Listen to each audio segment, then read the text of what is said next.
Bahkan mereka lebih susah karena faktor nggak bisa keluar itu kan. Itu cuma salah satu platform yang paling sering dipakai sama orang Korea.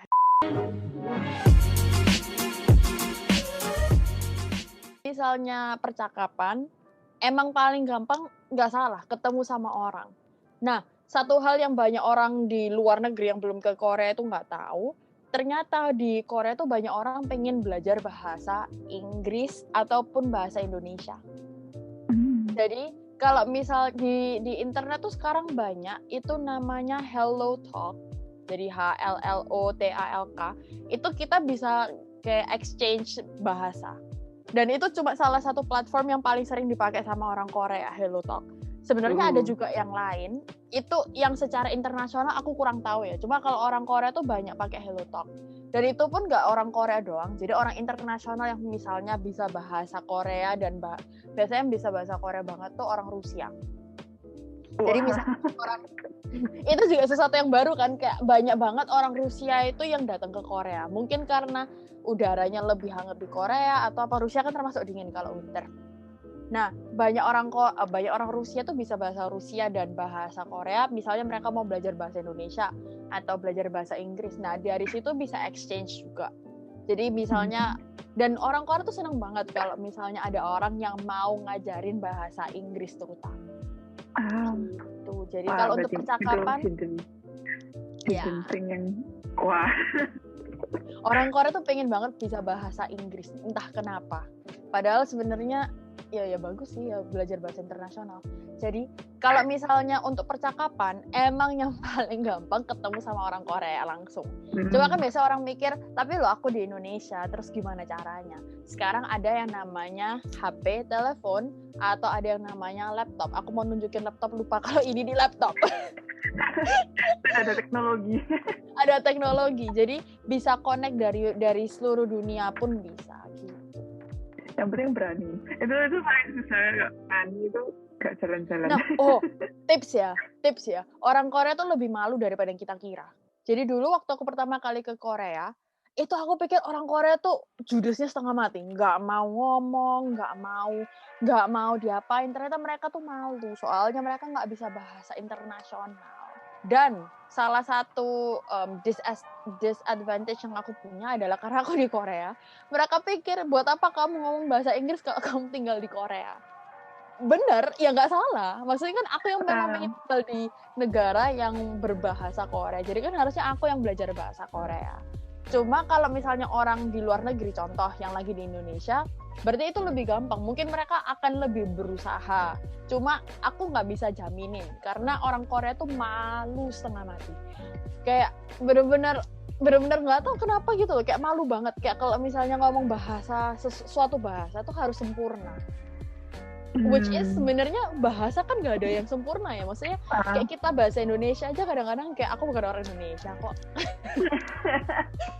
Ya kan, aku bukan orang Indonesia, nggak tahu itu bahasa apa, nggak tahu itu kata-kata apa. Jadi gitu, jadi memberanikan diri untuk kontak pertama. Apalagi Indonesia tuh sebenarnya juga dikenal sebagai salah satu negara yang paling sociable, paling berani, maksudnya paling kayak terbuka sama orang lain kalau misalnya ngobrol atau kayak mulai percakapan. Jadi langsung di teks aja, terus misalnya diajak telepon atau apa gitu, mereka terbuka kok. Apalagi kalau misalnya ketemu orang internasional kan, tapi again ya gitu. Oh, yang ini menarik.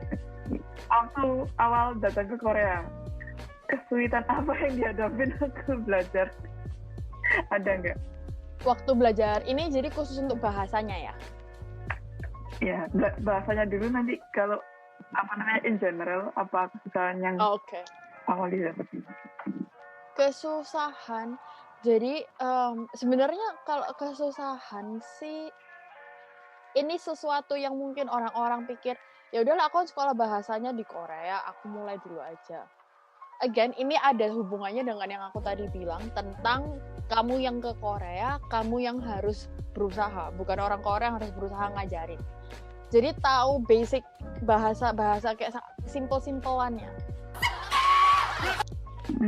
Karena kayak contoh kemarin itu waktu temanku pertama kali ke Korea, ternyata di imigrasi nggak ngomong pakai bahasa Inggris. Menarik, orang imigrasi nggak bisa ngomong bahasa Inggris. Tapi itu bukan sesuatu yang Mereka bisa, cuma untuk menjelaskan atau kelancaran nggak semua. Karena itu nggak terlalu di-require-kan. Kenapa? Karena kamu yang ke Korea. Jadi punya basic bahasa Korea sedikit untuk bisa at least ngerti mereka tuh maunya apa, mintanya apa. Itu penting banget. Karena kalau enggak, kita juga nggak bisa expect semua orang di Korea tuh bisa ngomong pakai bahasa Inggris. Contoh, misalnya kamu bingung nih, hilang di jalan. Kayak kamu mau cari convenience store. Cari convenience store terdekat. Di Korea ada banyak di mana-mana, cuma tetap harus dicari kan. Kamu coba ngomong convenience store, orang tuh nggak ngerti itu apa. Jadi harus tahu Pyeonijong. Gitu. Kalau misalnya dari waktu IEP itu sempat ke sana, dan waktu itu kita disuruh ke sekolah-sekolah tuh disuruh bawa kuesioner kan. Kita juga kira kayak maksudnya sekarang loh Korea maksudnya internasional loh, kayak we think kalau mereka tuh bakal bisa bahasa Inggris, jadi kuesioner kita semua bahasa Inggris. Kita kayak baca kayak ini apa? itu dia, karena gini, something yang banyak orang nggak tahu ya, Korea itu kebuka secara internasionalnya mendadak. Mendadak. Ini aku kan ada ngajar. Jadi aku tahu banget, dan aku sendiri waktu pertama kali denger tuh aku kaget. Jadi sekarang tahun 2021. Tahun 95 96 orang Korea kalau mau keluar negeri harus dapat izin dari pemerintah. Jadi nggak bisa sembarang untuk belajar di luar, bukan kalau untuk liburan kan bisa. Kalau untuk belajar di luar, kalau kita kan ya udah pergi-pergi aja. Maksudnya kalau mau belajar di Amerika maksudnya kayak apa hubungannya sama pemerintah? Di Korea Selatan dulu itu nggak boleh. Jadi kamu harus dapat izin dari pemerintah untuk bisa belajar di luar. Gitu. Dan kayak misalnya 20 tahun lalu berarti tahun 2001. Jadi tahun 2000-an awal itu baru pertama kali kebuka ke dunia luar kan. Tapi orang Koreanya sendiri tuh nggak ngerti globalisasi itu apa. Karena, again, yang aku bilang, salah satu alasan kenapa aku mau belajar di Korea, nyambungnya ke depan-depan. Korea tuh benar-benar mendadak banget kebuka, karena ada beberapa orang yang akhirnya ayo jos. Kayak dulu waktu kita itu, waktu zaman kemerdekaan. Kan golongan tua nggak mau, ya udahlah aku nggak usah lah, udah nurut aja sama orang Jepang pengennya apa. Tapi waktu itu IR Soekarno, golongan muda, mereka benar-benar pengen maju. Ya kan, maksudnya ayo kita nggak bisa, kita harus merdeka. Jadi akhirnya waktu Jepang nyerah, angkat tangan karena bom Hiroshima dan Nagasaki 6 Agustus 9 Agustus, akhirnya Indonesia nggak ada yang jajah kan, waktu itu nggak ada yang punya. Di situ mereka akhirnya naik, akhirnya kayak Belanda semua lagi nggak ada di situ, mereka ngomong kita merdeka, memproklamasikan. Sama kayak gitu untuk di Korea Selatan, orang-orangnya kayak nggak bisa, ini harusnya bisa keluar, akhirnya boom. Yang terkenal, yang bikin terkenal itu Sotaeji and the Boys, HOT, GOD, terus akhirnya masuk yang baru benar-benar booming, benar-benar wow-nya itu 10 tahun lalu sebenarnya. Super Junior, SHINee, Girls' Generation, apalagi 21, Big Bang, itu semua sebenarnya kalau kita pikir-pikir mereka tuh baru 15 tahun. 15 tahun katanya lama kan, tapi 15 tahun itu berarti tahun 2005. Kalau dipikir ya lama, sebenarnya lama, cuma kita 2005 sudah di bumi. Ya kan, kita 2005 kamu sudah ada, kamu masih kecil, mungkin masih belum bisa ngobrol, masih belum bisa apa, tapi kamu sudah ada di bumi, which means sebenarnya kita itu bisa, hanya saja orang-orangnya itu punya pemikiran yang berbeda, karena Korea juga dibangun dengan mindset, karena zaman dulunya mereka juga ada krisis, terus ada perang, itu semua gitu. Tapi lucu ya kalau dilihat kayak gitu, kayak mereka mengalami hal yang sama, terus bahkan mereka lebih susah karena faktor nggak bisa keluar itu kan. Kalau di sini kan dari dulu mau sekolah keluar gampang-gampang aja, tapi lebih maju sana. Yes. Jadi satu hal yang harus selalu diingat adalah hanya karena Korea itu punya image terbuka. Kan contoh BTS sampai sekarang masih belum balik ke Korea, masih di Amerika entah ngapain. Entah ngapain. Tapi itu kan cuma satu sisi. Kita nggak bisa matoin sebuah negara hanya dari satu boy band. Ya kan? Jadi hanya karena mereka bisa bahasa Inggris, hanya karena lagu BTS semua sekarang bahasa Inggris, kita nggak bisa langsung kayak stereotype, loh, kenapa kok orang-orang SMA-nya di Korea tuh nggak bisa bahasa Inggris? Kenapa kok kita harus belajar bahasa Korea? Karena sama kayak kamu bilang tadi kan, kuesioner kamu kasih bahasa Inggris semua, akhirnya main Google Translate. Mateng kan? Ini bener gak ya? Oh no, kita belum sempat proofread sama orang-orang. Nah, itu salah satu alasan kenapa belajar bahasa Korea, apalagi kalau yang suka-suka bahasa Korea, itu harus bisa at least simple-simple. Karena again, orang-orang nggak tahu convenience store, tapi kalau misalnya kamu ngomong 편의점, bahkan cuma ngomong satu kata itu doang, nggak usah ngomong 저는 편의점에 가고 싶은데 어디에 있는지 알려주시겠어요? Nggak harus ngomong panjang kayak gitu kan, cuma 편의점. Mereka kayak 편의점 terus lurus, terus gini, pakai tangan-tangan semua karena mereka tuh baiknya setengah mati kalau kita bisa bahasa Korea gitu. Merasa really expected ya kalau misal kamu segitunya.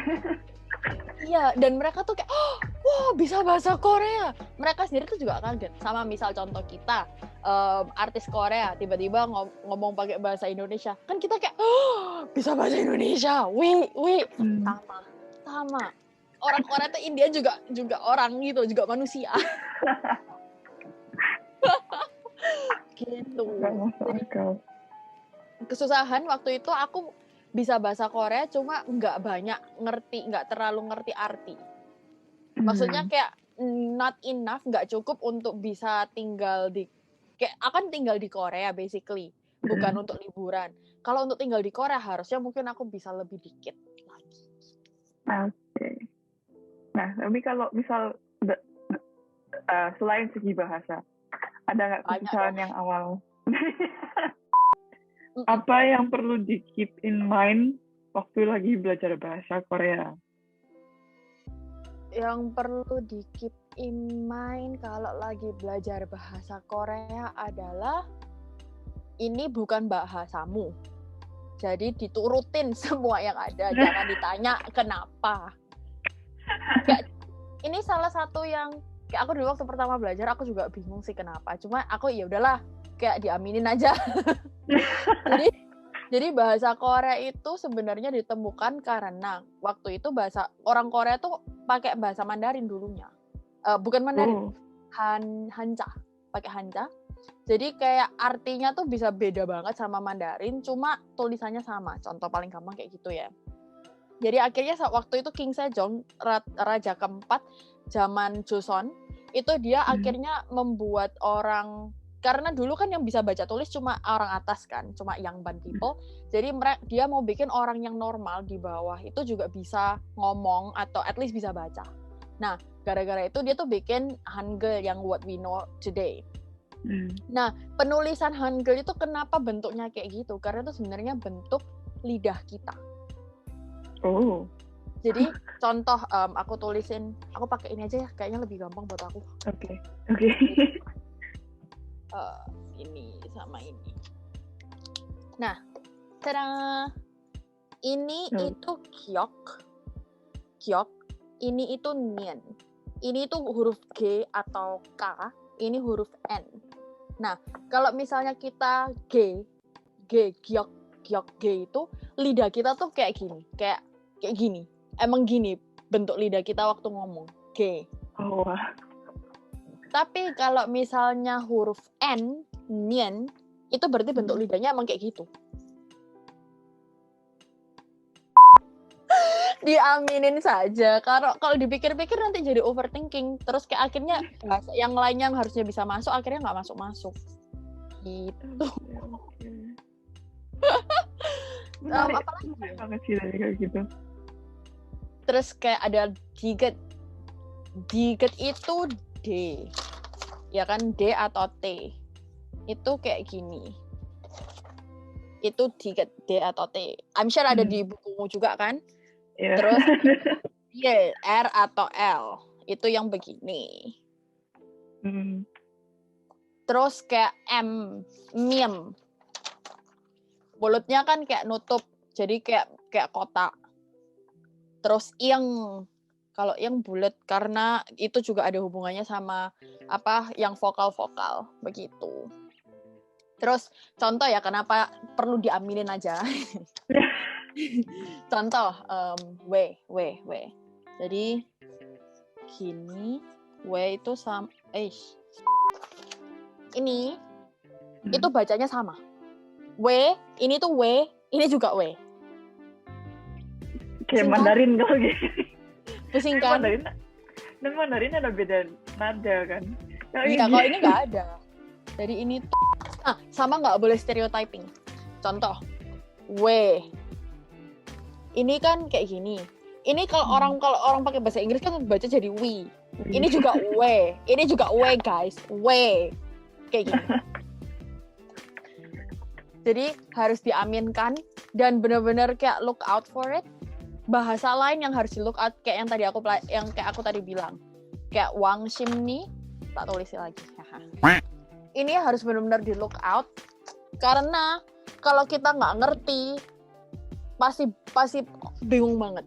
Karena kalau misalnya huruf B Karena kalau misalnya huruf B ketemu sama R itu bacanya jadi M sama N. Terus ini salah satu contoh karena sebenarnya jujur ya cuma ini yang aku ingat. Yang lainnya aku juga nggak ingat. Oke. Dan aku keingetnya tuh kalau aku ya soalnya udah biasa. Jadi sembari membaca otomatis udah ganti. Jadi udah nggak mikir lagi. Cuma waktu dulu pertama kali ini yang salah satu harus benar-benar diingat. Karena kalau nggak pusing di mana-mana orang-orang juga kayak nggak bisa bantu. Sama kayak kalau misalnya kita ditanya kenapa sih kalau bahasa Indonesia itu ada ditambah penambahan di apa bedanya? Kita nggak pernah pikir kan? Kita otomatis pakai aja. Misalnya dibutuhkan, membutuhkan. Apa bedanya? Kan harus mikir kalau membutuhkan itu berarti orang yang butuh. Tapi kalau dibutuhkan itu ya yang dibutuhkan. Nah, susah jelasinnya kan. Itu salah satu contoh kenapa benar-benar harus look out for that. Dan juga ya yang paling ini juga jangan bingung. Cup, eat, up. Nah. Ini cuma salah satu contoh yang aku bisa ingat sekarang. Jadi yang bawahan atau yang tadi aku bilang pacim itu nggak cuma satu, tapi bisa dua. Bisa dua, mana ya? Terus ini juga bisa dua, terus ini juga bisa dua. Gitu. Wait, random question tuh. Kayak gitu tuh urutannya kanan kiri atas bawah itu kayak ada urutannya. Kenapa nih? Jadi aku tulis beberapa ya. BDW ini artinya harga. Ini artinya harga. Jadi urutannya adalah nomor 1 otomatis pasti yang ini atas ya. Ini 1, ini 1, ini 1. Itu urutan pertama. Terus itu konsonan. Jadi vokal yang kedua. Ini vokal jadi ini kedua. Ini vokal ini kedua. Terus kalau bawah otomatis ini kanan atau kiri? Ini kanan atau kiri? Kiri dari sini. Kiri dari kamu. Berarti ini kiri, kanan. Kiri, kanan. Kiri, kanan. Sama kayak kalau kita nulis kan dari kiri ke kanan. Nah, sama. Kalau misalnya atas bawah, berarti atas dulu baru bawah. Kalau misalnya tulisannya kayak cuma dari kiri ke kanan, berarti semuanya yang dari kiri ke kanan. Kiri, kanan, kiri, kanan, kiri, kanan. Soalnya kita masih sama dengan bahasa Korea masih sama kayak bahasa Indonesia. Kalau Arab kan yang dari kanan ke kiri. Gitu. Jadi urutannya kiri kanan. Kalau ditanya kenapa? Karena memang kita dari kiri kanan kiri ke kanan kiri ke kanan.